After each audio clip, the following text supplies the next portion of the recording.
If I Had Legs I'd Kick You is directed by Mary Bronstein and stars Rose Byrne and Conan O'Brien. While trying to manage her own life and career, a woman on the verge of a breakdown must cope with her daughter's illness, an absent husband, a missing person, and an unusual relationship with her therapist. I did not hear about this film until the Oscar nominations come out.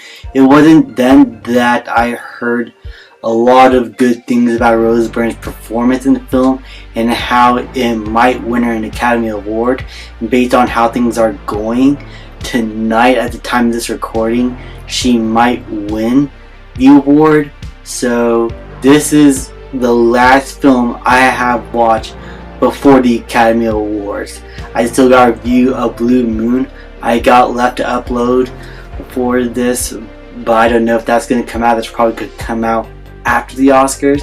I just needed to watch this film before I watched the Oscars, and I gotta say, I liked it. I don't think it's one of the best films of the year, but what everyone was saying about Rose Byrne's performance in this film was spot on. You feel the pressure within this mother who is trying to do whatever she can to try and keep a straight head, trying to take care of her daughter, and this is all in the span of a week.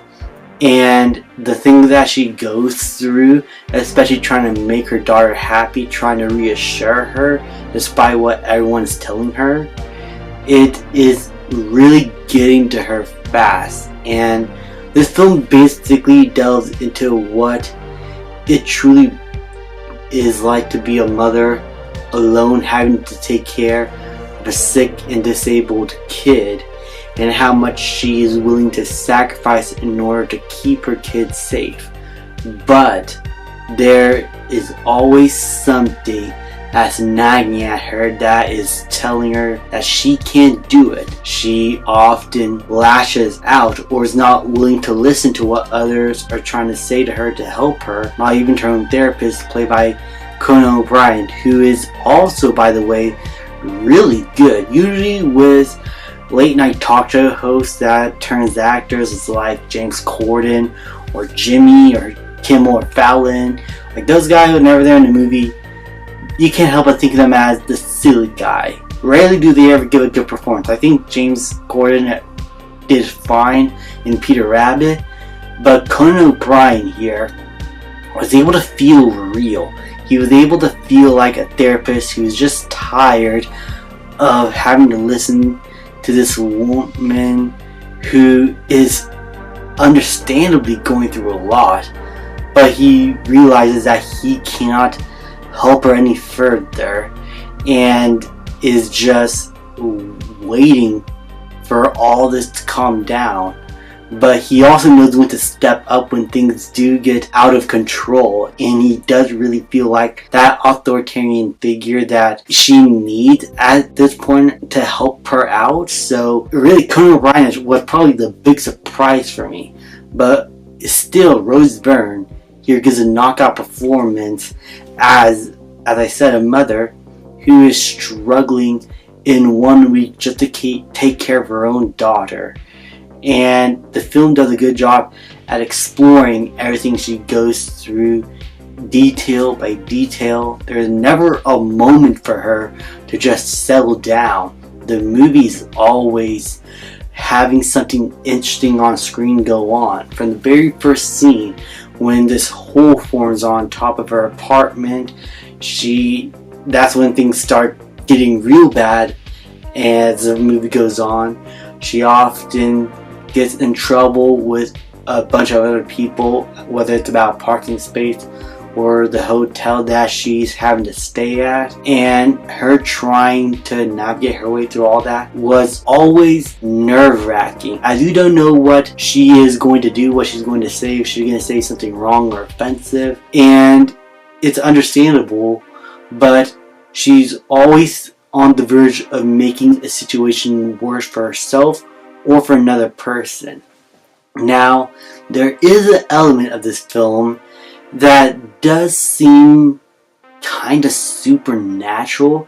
There's often talks about dreams about how real or fake they are, and that is expressed in the beginning of the film by a couple of hotel employees, and it kind of correlates with the hole that's in the ceiling that started this entire rope line of fuck-ups.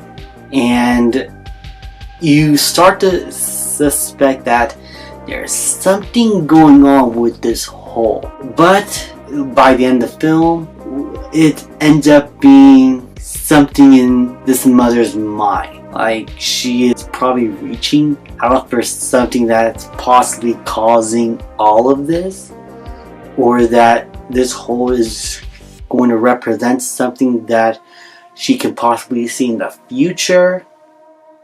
There's something going on with this hole that the film suggests, and I'm not sure whether it's fake or not, and I guess that's the point. But in all honesty, if I were to have any flaws, is that this aspect of the film felt pointless. It felt like an excuse to have something weird or have new ideas pop out, try to make you probably recontextualize things, but it ends up feeling more like a distraction. If it had more of a purpose and connection to the story and the characters and what they're going through, it would have felt alright and natural, and it could have possibly bring out a couple of interesting ideas to explore. It just felt like an extra aspect of the film that trying to ask you some questions, but they never delve in deep into this aspect of the film enough for you to be interested in what this hole is trying to represent, or what dreams are fake or not is like in the film. And it ends up making you look back at the film trying to wonder what things are real or not, and I prefer to see it as everything being real in a way, though some of it starts to strain credibility by the end, and that's when more of the whole aspect starts coming into play, but it just feels very little is still done at this point. I don't know, there just seemed to be a bit of I don't know what to say. There doesn't seem to be any clear idea what the director or the writers want to do with this aspect of the film, and it distracts from the very human story of a mother trying to take care of her child in the worst way possible. That aspect of the film is 75% of it, and I really enjoyed it, but this other 25% just felt really half-baked, and not enough was done with it to justify being in the movie or to explore other ideas of what the story is trying to convey. So overall, while I did enjoy this film, I don't think it's one of the best of 2025, but it has outstanding performances, really good direction. Mary Bronstein knows how to keep you engaged in the scene, keep you tensed up, wondering what's going on. The long takes here, especially the close-ups of all these characters' faces, you getting in close to them, getting personal with what's happening, and that's what Rose Byrne's character is trying to do. She's trying to get up close to everyone, begging for help, and you really do feel that with the cinematography. It does a good job at conveying that stress, that sense of pressure that Rose Byrne's character is feeling. So overall, there's still a lot to enjoy here. I think if you like good tense drama about a mother trying to be the best she can in a difficult situation, you would enjoy this film. It's just going to have a few things here that will probably leave you with a bunch of questions, but overall, I had a good time with this movie, and I'm going to give it If I Had Legs I'd Kick You a B. Thank you guys so much for watching. Please leave a like, subscribe, comment, and I'll see you guys next time.